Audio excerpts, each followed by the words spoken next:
everybody, I'm back with another video, and the first video of today is going to be analyzing Everton versus Newcastle. The program I'm going to be using is Keyframe. Again, I'm going to post a link below so you guys can check it out. It's really great, easy to use platform to produce high quality content, and I'm really excited to do this first Everton Newcastle game because Newcastle have some slight changes in their system which make it really exciting for me. And Everton, of course, they're having a potentially a good year. Of some things they can do better, but if they get it right, they could end the season having a very good year. So the first thing I wanted to highlight is the initial build-up shape for Everton with the three-man build-up structure in the back using Pickford, and there'll be some slight changes as they move up the field. We have the holding double pivot from Everton as well with Sigurdsson and Decore. And then now the first thing is the fullbacks. Now the right-sided fullback, he has a much different role than Lucas Digne on the left side. And the difference between these two is as the ball moves forward up the field, we'll see the right fullback almost as a third central defender in the wide area, producing another three-man build-up structure, while Lucas Digne on the left fullback, he'll produce width and get higher up the field.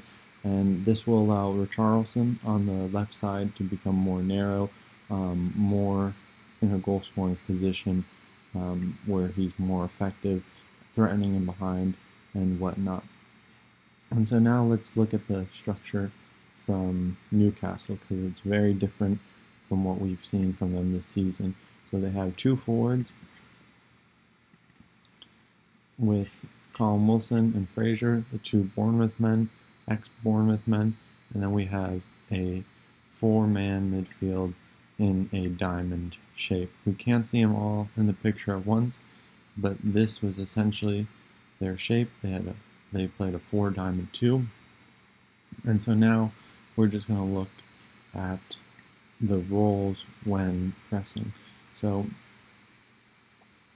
just like this, just so there's not so many lines on the field. And now the first key to understand with Newcastle is the players, the front two players and their role in the pressing phase. So Fraser and Wilson were tasked with pressing the outside central defenders, and usually they were also tasked with using their cover shadow to eliminate the fullback. But because of the asymmetry in Everton's build-up structure, the distance became too great for Wilson, so this left Almiron with dual roles between Decore and Sigurdsson, but it also left the right-sided midfielder with the dual task of splitting his cover to accommodate for the double pivot.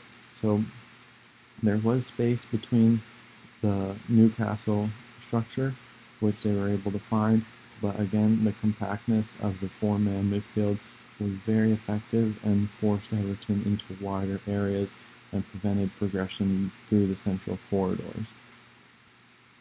So we're going to look at the next picture now.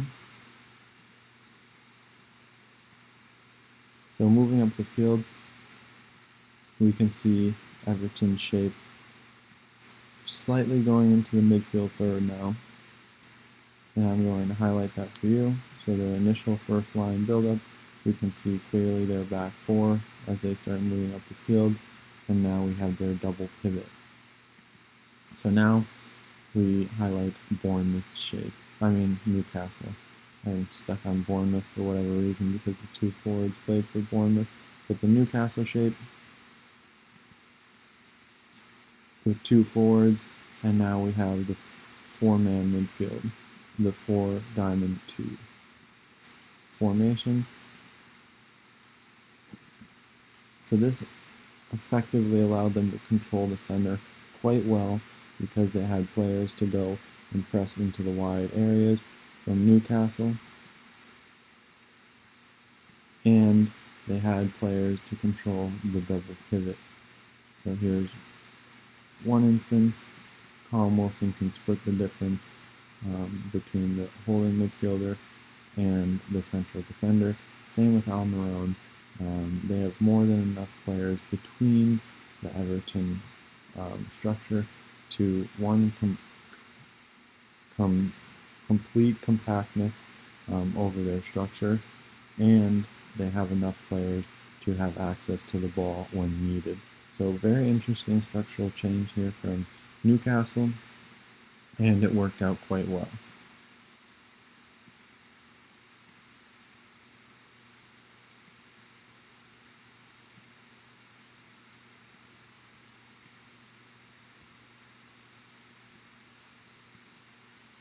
So now, the next picture moving on is them going back, circulating in possession. So the two forwards from Newcastle the two forwards had a pretty good distance apart. I can highlight that. So their distance was pretty significant. So sometimes they had to concede circulation so they wouldn't undo their compactness.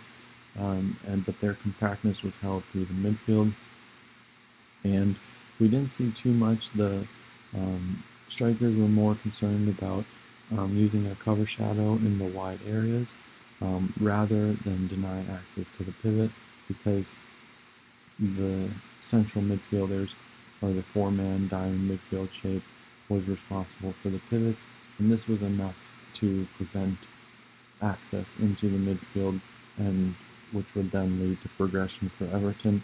So Newcastle's shape was pretty much taking that option away from them.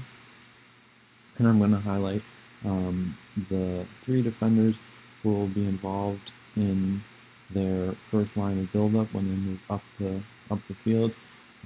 This wasn't always the case, but it was the tendency for the right-sided fullback to join the two center defenders in asymmetric three-man build-up shape. So just want to keep that in mind as we're going forward, because the next picture is going to be crucial for understanding that.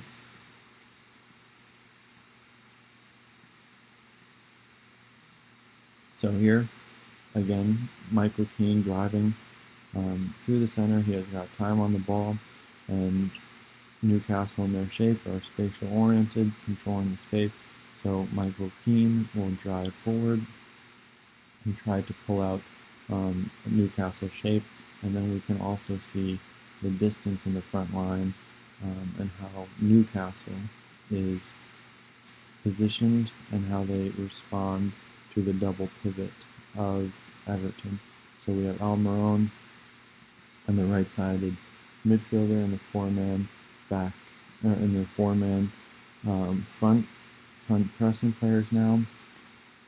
So the right side midfielder jumps to get proximity with Sigurdsson to control the double pivot, while Almiron is naturally there. The wider forwards take up this position to control the fullbacks, who are now creating width for Everton's structure. And then one thing from Everton I've seen, when the ball has time and is with a central defender coming forward, a lot of time Decore or Sigurdsson will drop much deeper outside of the shape of Newcastle, which then will release space through the half spaces and sometimes create passing lanes entering the wide areas through Newcastle's structure. But I felt Everton could have done a much better job rotating and accommodating this movement to create more efficient advanced area actions. So here's the one example. So Decore drops deeper, Michael Keane drives forward, and so now we see from Everton, I'll highlight exactly what I mean by more efficient movement. So we have Iwobi out wide, we have our fullback out wide, and Decore dropping deeper. So now what I mean by more efficient movement is on the ball, Michael Keane drives forward. I would like to see Iwobi come in a more dangerous position between the lines, narrowing Newcastle's structure even more and allowing the fullback then to create width and exploit the space created by Iwobi. So this would just been more continuity in the movement and would have just led to better attacking play and put players in more dangerous positions rather than two players in the wide areas and almost on the same vertical line. Iwobi could have affected the defense more. So then, last time now that we have all four midfielders in the picture at once, I'm just going to highlight their shape in a different manner now. We clearly see the 4 diamond 2, and now there are 2 forwards. So, change of shape for Newcastle and Almiron jumping now to control the progression of the ball, but clearly a 4 diamond 2, and moving into their low block, you can see how they have further changed their shape.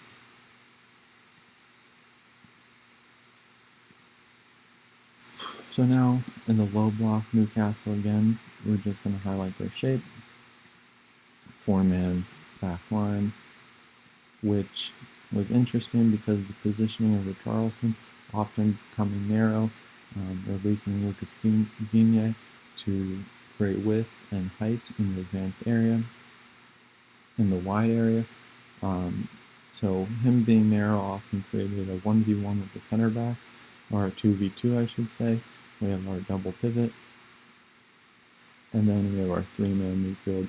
From Newcastle, their compactness is good in this situation, but then the player I want to highlight is Fraser on the left. He's very oriented to the right-sided fullback from Everton, so he didn't always come as deep to help out defensively.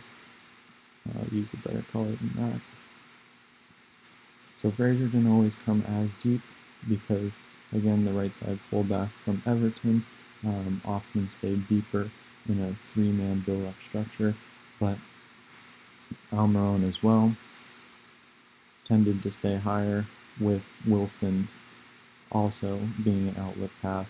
So it created some interesting potential transition dynamics for Newcastle, having numbers forward, numbers in more advanced positions, and players taking deliberate actions in their positioning.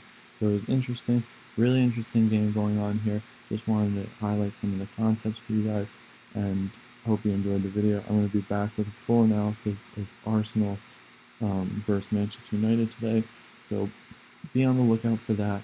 Check out Keyframe, and I'll see you in the next video.